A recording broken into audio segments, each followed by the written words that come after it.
ఇప్పటికే మరో మాజీ మంత్రి అనిల్ కుమార్ యాదవ్ గారు కూడా నోటీసులు ఇచ్చారు. ఎంత దూరం పోతున్నారు? ఏం లేదు, వాళ్ళను కూడా 5గురు డయాస్ మీద ఉండి నవ్వినారనో చప్పట్లు కొట్టారనో పెట్టినట్టున్నారు. ఇది హాస్యాస్పదం. ఈ మధ్యనే తెలంగాణ హైకోర్టు, విజయవాడ హైకోర్టు కూడా ఆ లాయర్లు అక్కడ నవ్వినారనేదో కేసు వేస్తే జడ్జెస్ మాట్లాడారు. మేము కూడా ఆర్గ్యుమెంట్స్లో నవ్వుకుంటుంటాము, మా మీద కూడా కేసు పెడతారా అని వాళ్ళు కూడా నవ్వుతూ మాట్లాడారు. అట్లా ఉంటుంది. ఈ విధంగా ఈరోజు 5గురిని పెట్టడం కూడా 5గురు వస్తారు, వాళ్ళు చెప్పాల్సింది చెప్తారు. అనవసరం ఇటువంటివన్నీ. రాజకీయాలలో విమర్శలు చేస్తాం, ప్రతి విమర్శలు అనేవి ఉంటాయి. ఇంత దూరం తీసుకురాకూడదు. ఈ జిల్లాలో 5 మంది మీద వరుసగా కేసులు నమోదాయి. మాజీ మంత్రులైనటువంటి మీరు, కాకాని గోవర్ధన్ రెడ్డి గారు, అనిల్ కుమార్ యాదవ్ గారు, అదేవిధంగా కావలి మాజీ ఎమ్మెల్యే గారు పైన కేసుకున్నారు. ఏ విధంగా తీసుకోవచ్చు నెల్లూరు జిల్లా? భగవంతుడు చూస్తున్నాడు పైన నుంచి. ప్రజల ఆశీర్వాదం మాకుంది. ఎప్పుడు ఎలక్షన్స్ వచ్చినా మేము అధికారంలోకి వస్తాం. ఇది మంచి సాంప్రదాయం కాదు.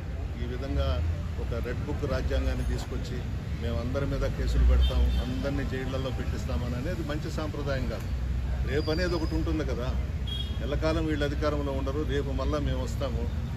మాకు రెడ్ బుక్ రాజ్యాంగం అవసరంగా వైఎస్ఆర్ కాంగ్రెస్ పార్టీ నాయకులకు, కార్యకర్తలందరికీ కూడా, మా అధినాయకుడు కూడా మా బ్రెయిన్లోనే కంప్యూటర్ ఉంటుంది. ఎవడైతే ఈ పనులు చేస్తాడో వాళ్ళ సంగతి మేము అప్పుడు చూసుకుంటాం. మీ ఇంటిపై జరిగినటువంటి దాడికి సంబంధించి, ఆ కేసు సంబంధించి ఎలాంటి అది కూడా కోర్టులో వేసాం. దాని మీద వీళ్ళైతే బయట నుంచి ఎవరో వచ్చి దాడి చేశారని పెట్టారు. మేము ఒక 8 పేర్లు ఇచ్చాము. వీళ్ళేమో బయట నుంచి ఎవరో వచ్చి దాడి చేశారని చెప్పి పెట్టారు, కేసు రిజిస్టర్ చేశారు. బట్ మేమైతే నేమ్స్తో కూడా ఇచ్చాం, అదైతే రిజిస్టర్ చేయలేదు. నెల్లూరు జిల్లా చరిత్రలో ఇళ్ల మీదకి రావడం అనేది బహుశా ఇదే ఫస్ట్ టైం ఏమో. మేము నేదురుమల్లి జనార్దన్ రెడ్డి గారి వాళ్ళం కూడా 50-60 సంవత్సరాలు రాజకీయాలు చేశాం. విమర్శలు, ప్రతి విమర్శలే చేసుకున్నాం తప్ప ఇళ్ల మీద దాడులు చేయలేదు. భగవంతుడి మీద ఆయనే చూసుకుంటాడు. మీరు వ్యాఖ్యలు చేసినప్పుడు, తర్వాత మీ ఇంటి మీద దాడి జరిగినప్పుడు మాట్లాడిన భాషకి ఇప్పుడు మాట్లాడడం చాలా వ్యత్యాసం. అంటే మీకు మీ అధికారం నుంచి ఏమన్నా ఒత్తిడి వచ్చాయా? నాకేం ఒత్తిళ్ళు లేవు. నేను అట్లా భయపడేవాడిని కాదు. నాకు అవసరం కూడా లేదు.